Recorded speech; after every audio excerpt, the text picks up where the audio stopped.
Hello, hello, hello, and welcome to Hello. this week, Simon Kennedy Ellis. How are you, you sausage roll? It's very nice to hear your voice. It's very nice to be heard. We did last week, if I remember correctly, we started to crack into things that had gone on while we'd been away because we'd been traveling. We did. Yeah, you told us about dancing at an Italian wedding. Oh, yes. And I just want to check in. In my head, it's basically that scene from Call Me By Your Name and you're the cannibal Army Hammer. Is that true? Is that when the dance gets the dance floor? It's yeah. pretty much. It's pretty much that. And the thing about Italian weddings which I like is that everyone who's not dancing, they bring up chairs and they watch all the dancing. Oh, yeah. So gorgeous. I was, and Lil's hilarious because we were dancing together. She is a good dancer, but very, I'm just going to say, idiosyncratic. Like she dances to her own rhythm. Yeah. I mean, which that's what may you or want, may not isn't be it? related to the rhythm of the music. But she's super fun to dance with. She is a lot of fun to dance with. So we were having a blast. We did. We had so much fun. That sounds fabulous. It was, and then we got. I told you I think I said this is just finishing the story from last week, isn't it? We got home at 4, and then decided we'd get up early and drive down to the beach and go for a swim. So we got up at 6:30 and bathed in the Mediterranean. Oh, It that was sounds magnificent. absolutely perfect. And that's like a couple of weeks ago when we were talking about retirement. That's what you've got to look forward to. Yeah, it's just bathing. In fact, that place I was bathing was just down the hill from exactly where I'll be retiring. And, okay, we'll come back to this later on.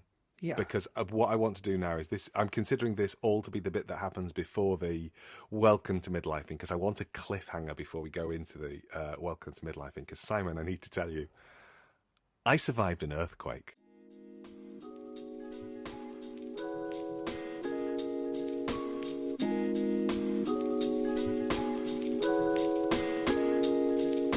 This is a podcast in which two friends talk about the pleasures, absurdities, and imperfections of being human.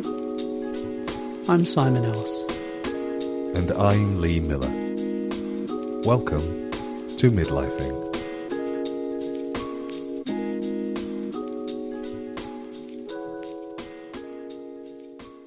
Oh, in Lisbon. Yeah. Have you ever been in an earthquake before? I have been in a small earthquake. I think I was like in the early 2000s, it would be. There was an earthquake in the Midlands in the UK, North Midlands, bottom of the Northwest where we were living. And I think it was something like a 2.7. It was pretty low. It was like a car going past. But it was consistent and it did shake things. Well, this was But next level. This was a 5.3. Yeah. Were you in the flat? Yeah. That's disconcerting, isn't it, when you're high up? Yeah, and I woke up and it was thought, in the night. Okay, it was 5:11 in the morning. Did you get it under the bed? Did I get under the bed? Yeah. Or No, into the because doorway? I was just waking up. So by the time I'd fully processed it, it was too late. So what happened was, it started, and I thought, oh, that's a big lorry. Despite the fact that I live on a residential road, so it's not a lorry. It could possibly be the bin man. But I was like, oh, that's a big lorry. Oh, now I'm awake. That's not a lorry because it's not making any... Oh, the room is making the noise of the car. Oh, the room is shaking. Oh, I am shaking. Oh, this is an earthquake. And the first thing I thought was, oh, shit, I'm sleeping naked. I do not want to be found like this. And I'm assuming that Bob slept through it. Didn't move an inch. Not a peep out of her. I thought about waking her up and I thought, what's the point? What's the point of waking her up to tell her that there's been an earthquake? Because she'd just be like, that's nice.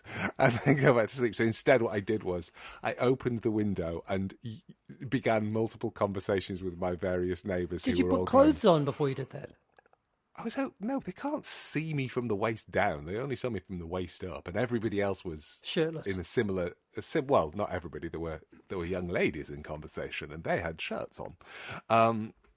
But actually, there was a woman across the way in a bra. There was a fella in a pair of a very big fella in a pair of very small pants on his balcony. It's starting to sound like who was that?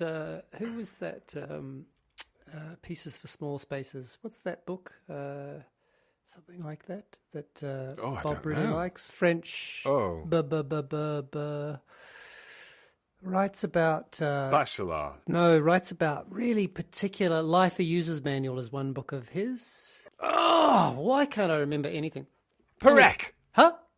Georges Perec. Georges Perec. Life a User. And so you're sounding like you're in a Perec novel right now. I was sounding like that, but I was hanging out of the window and with my minimal Portuguese having a conversation about. So that was fine, and also I know the Portuguese for wow, that was strong. And did they agree?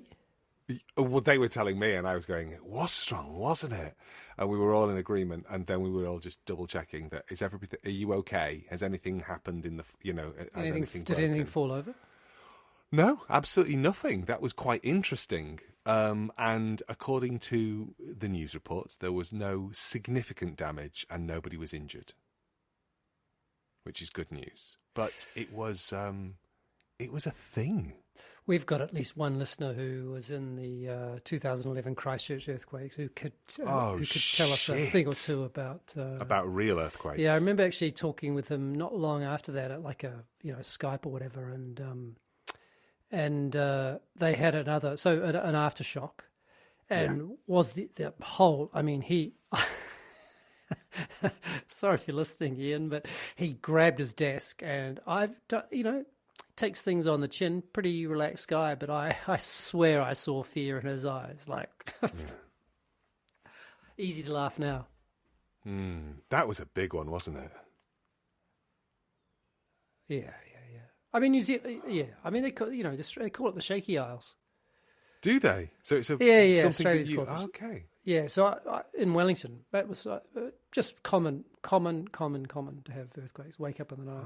Did you feel that? Oh, I didn't feel that one. So I think for me, the reason that it was like, whoa, is, you can't live in Lisbon and not know about the 1755 earthquake. And you see episode 100 and... whatever. Yeah. And it is one of those things where when the earth starts to quake, you do kind of go, fuck, is this one of them? Wow. Yeah. But it wasn't, so that's fine. Yeah, but yeah. You find out how well your building's built as well. Yeah, and I also need to sleep even when it's hot in at least some pants and a vest. And I need to have... Because I told Bob the next day that my biggest fear wasn't just the being found naked, but it was the idea that would be my ghost outfit. Yeah. You know what I mean? Can you imagine all the really well-dressed ghosts? Ghosts. I'm sure there's a joke about that. And then along comes Lee, stark naked. I know. And then I start to worry. It's like, oh, well... My ghost outfit would have to be Tracky Dax. I mean, it's just like... It's a total no-brainer. It's a given, isn't it? Yeah. But you don't get to choose it. It's just what you die in. Yeah, I know. So I am going to... If I am lucky enough to have prior warning of my demise, I will get dressed up. And I will wear a coat. Will it be a long black coat? No, it's not going to be funereal. It will be something jaunty. Johnny Cash. Oh, jaunty. I'll want to look... A hat? That's a good question. Yeah, I'll probably. Oh no, I'll have a hat in my pockets in case I need one if it's. I love a well-groomed ghost, I have to say. And well, this is all I'm looking for. Is like I don't want to leave the earth. I came to a realization. We also were watching when we went to my mum and dad's. They've got, as I think you will know, because you've been there. They have an expanse of sky because they're in the middle of nowhere. They sure do. And it's big sky country. It is big sky country. So it's for for people who don't remember, or if I've never said it out loud, they live in the Alentejo, which is a very rural area. It's not got an awful lot of urban centres, and the villages are small, and they live on the edge of a small village, and there is sky. A lot of sky.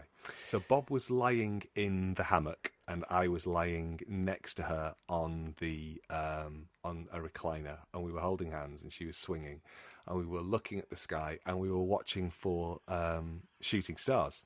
Oh, it was in the evening. Yeah, it was nighttime. Yeah, so we saw 3. Cool. And the majesty and the awe-inspiring nature of the universe made me realise that I avowedly don't believe in God. Oh. Yeah, I had a little bit of a cry. Had there been a possibility that you believed in God, or was just underlining? I'm just cooked in, I'm cooked in sort of that Church of England. Nobody really feels that strongly about anything kind of being British. And I think I'd just been reading too much about Palestine that day, and also off the back of the earthquake, I'd done some more reading about the 1755 earthquake. Oh, you're having a little existential moment. I think I was, yeah. Just that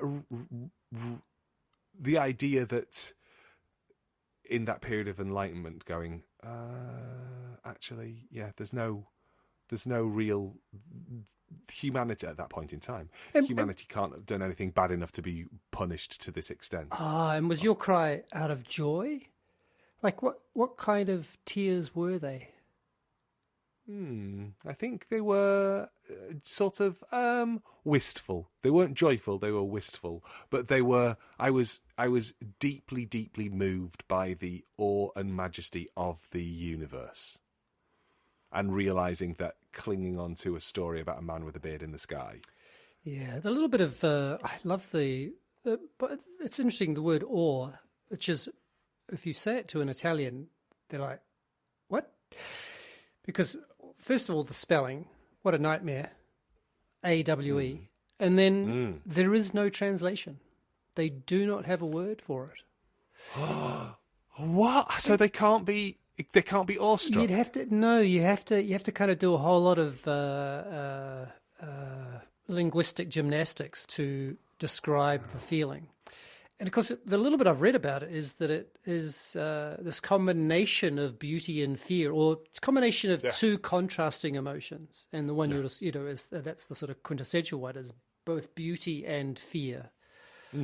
But it is amazing. It is an amazing sensation, isn't it?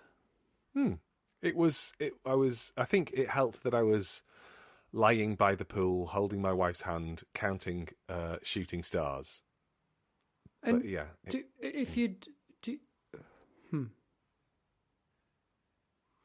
What were you wearing?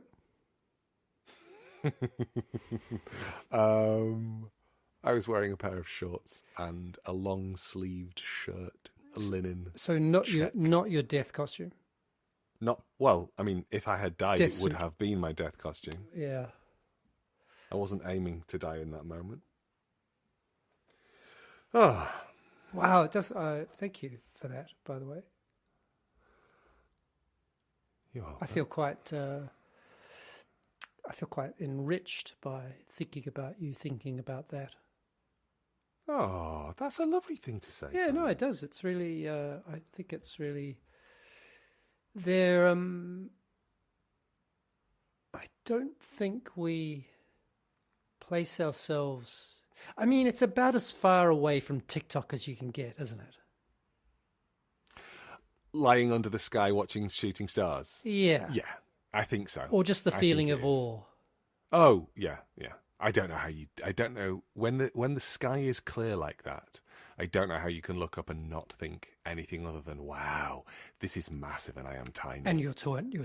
I'm so tiny. I'm not even tiny's not even a small enough word. I actually think that is one of the most genuinely beautiful sensations. Yeah. of small, of not mattering. Of not mattering. Yeah, that's small, not not mattering. In a way that is not about. It's not diminishing. Yeah, because we spend so much of our lives trying to matter. Even ridiculously slow. So in a meeting or whatever, like what I've got to say matters. Yeah. That's partly why the obscene smallness of arguments, of fights, of differences of opinion, even if you talk about something at the scale of Palestine, Israel, which really matters, but the smallness of it, again, in the scheme of things, it's just it's so trivial, and yet, of course, it's anything but trivial. Oh no, absolutely. But I think that's what got me going, because I was just like, God, we are all the same. How can we engineer hatred to this degree? I mean, I know exactly how we do it, and I know it's part of a machinic complex that keeps us buying shit and all sorts of stuff. But I did just find myself going, we are so little. We have more in common genetically with bananas than we don't. How can we fall out with people who are effectively identical to us? It was mind-boggling, and that's what made me go, there is absolutely no way that there can be a sentient creator who is beneficent, who can watch over behaviors that we are seeing or natural disasters that we see, and know that they could intervene into it because they are effectively magic. There is no way that they could exist and be considered to be beneficent, which is what we are told through various faith structures. Yeah. And allow things that it's just in free will doesn't come near it. It just makes me go, no, in my head, I cannot square that circle at all. I just have to go, wow. We are made of stardust, and it's an accident that we got here, and it is amazing, and it's lovely, and I wish we could all just get on. And so that means that when you die, that's it. Yeah, that was the bit that made me cry. Yeah, there is nothing. Yeah. So even though I was worried about my ghost costume. Ghost costume, is that what you said? Ghost costume. Ghost suit, my ghost outfit. Ghost but I think I also found out recently that the brain continues to function for up to 15 minutes after death. And that makes me go, that's fascinating, isn't it? Because you know how do you know about this recent report that came out? There was a guy, they were doing some monitoring of people with epilepsy, and so they were doing a brain scan of a man with epilepsy who then had a massive coronary and died. So he was still hooked up while to being the scanned. brains. Yeah. So he was still hooked up to the brain scanning materials, and after the point that he was declared dead, and there was a cessation of life, his brain scan was still active, and it continued to be active for I think about 15 minutes, 900 seconds, I think it said. Was it going? What am I wearing? What am I wearing? What am I wearing? Well, it was the part of the brain that is it was high level problem solving. I think it was the part of the brain that was working. Yeah, something like it was a really that is a high level problem. It's a high level yeah. problem to solve, isn't it? But my heart has stopped. I think what they were saying, and I read a report of a report. I didn't read the actual study, and I should probably do my due diligence and go back and read the full study. It won't be in the show notes either. Oh, no. But it was more about the idea that they were saying this wasn't peripheral brain activity. This wasn't just electrical activity that was sort of left over. This was active work that was happening in important parts of the brain center. So that was the bit that was important. What did that make? What does that do for you? That idea. It means that. It does something interesting about delaying the finality of death. And so when you Ah. say there is nothing after death, there's nothing after. Well, there is. There is for at least 15 minutes. Well, my question is, And- who is the who that has died? If there's still that kind of activity, then they're saying this person has died. But well, what? Yeah. It raises questions about organ harvesting as well, from an ethical perspective. That's a separate issue. But yeah, I was just really, really, really, really struck by that sense of we are only our thoughts, aren't we, really? Well, no, we're a little bit more than that. No, hang about. I caught myself. Yeah. We Where are. was it going? We are. I was just about to say, no, we're not. We're our experiences and we're our sensations. We're our bodily thought. I'm thinking awareness. thoughts You could probably just say awareness. Yeah, All that we awareness, are yeah, is what we're aware of. Yes, exactly. And so that idea that something happens after the body bit stops makes me feel like there is something after, after the totality ends. But you're saying the brain being separate from the brain activity being separate from the body stuff. I'm in that moment it would be because the body stuff has stopped. Now, I'm not saying that at the moment my brain and body, although I'm not sure either of them are functioning particularly well. But yeah, so it was. I had some existential stuff. I didn't do any dancing. No, I think.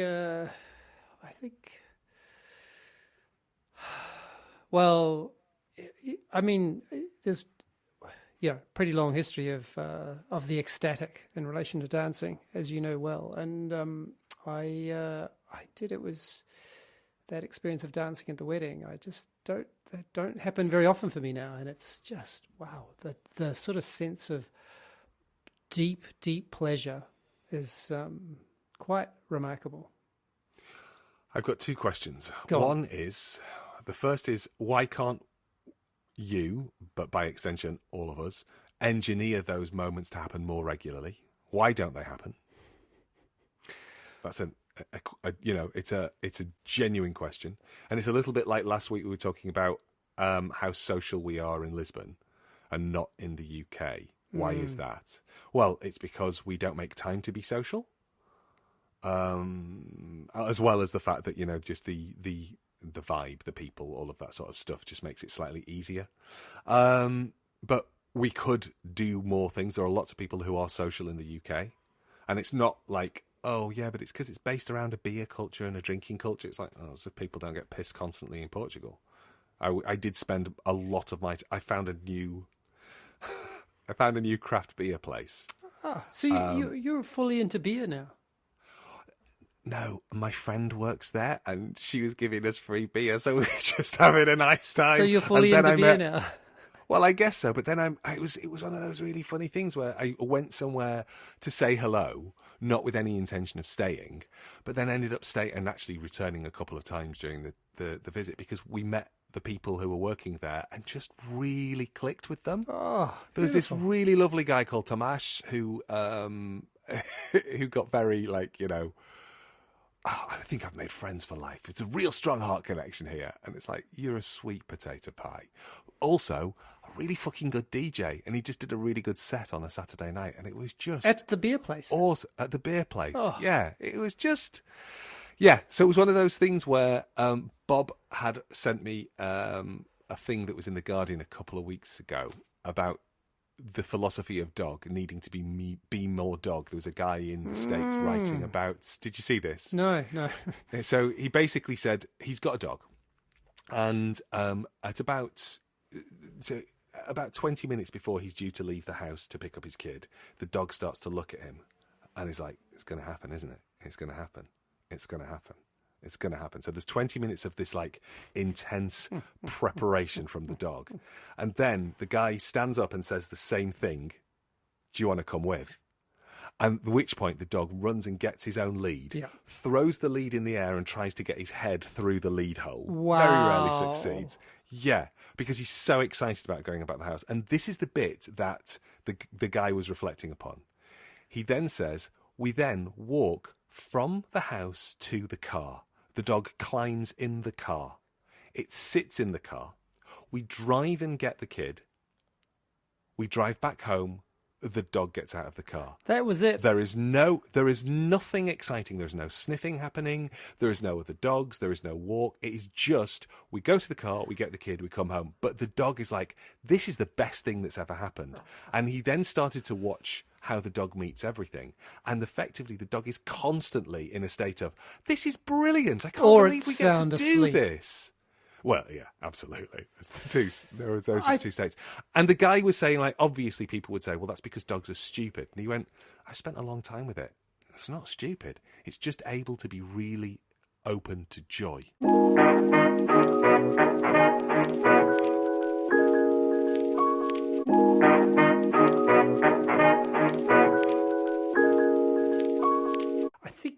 I think. Well, aside from the fact that beeriness is next to godliness, I think. To answer your first question, which is about the dancing, and that kind of joy you've just described as well. I think the world of self-consciousness is tremendously inhibiting. So it stops us doing things all of the time. That is, we imagine what it is that we might look like or how others might perceive us. So self-consciousness being not self-consciousness, it's the imagining that someone else is watching us or someone else can see us. So the dance like nobody's watching thing, which of course is a joke, also speaks volumes for the kind of thing that you're describing, which is, I'm so into this. I don't care that I'm absurdly enthusiastic about the possibility of getting in the back of the car and driving to pick up the child or whatever for the dog. So I think there's something about the way in which we're weighed down. Human beings are weighed down by self-consciousness, which is, and when we're freed from it, and we're freed from it in times like you on the hammock, those little touches of awe, those kinds of things where we're lost in, we're not lost, we're reveling in doing something in kind of flow states, or what's called task positive network stuff if you're talking about brain stuff. And I think we could spend a lot more time doing those things, which again is the precise opposite of sitting there with a phone looking at TikTok. It's on us. Yeah. But I did notice that I think we are more dog when we're away, because we say yes to stuff that we just wouldn't do. We kind of throw our heads into leads regularly. So interesting, the why of that, though. It's what it is that particular city or that particular adventure means you're doing that. I do think it's fascinating. I mean, maybe that's why we also, human beings, like to travel as well. We get to be different people in a way, or... I think there is definitely that. I think part of the reason that we're able to say yes to more stuff is everything's in walking distance. Everything here, because we live where we live, and Bob works in London, I work in Cornwall, we live in Devon. Everything's such a fucking long way away. So it's just easy to go, nah, I don't think I'll bother. No. But my second question is, on the day after, or the same day really, of the dancing and then the walking and then the swimming, or the carring and the swimming.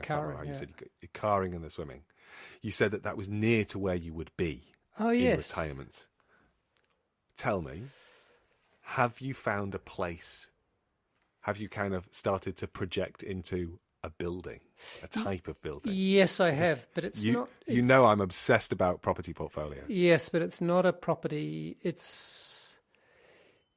I can't really talk about it. That's so exciting. Yeah. When you can't talk about something, that means there is something imminent. Well, yeah, there's definitely something afoot. Ooh, don't tell me anymore. Just let me sit with the joy of knowing that there is a bubble. Ooh, that's lovely. Lovely, lovely, lovely. Right, I think that's the end of today. See ya. See ya.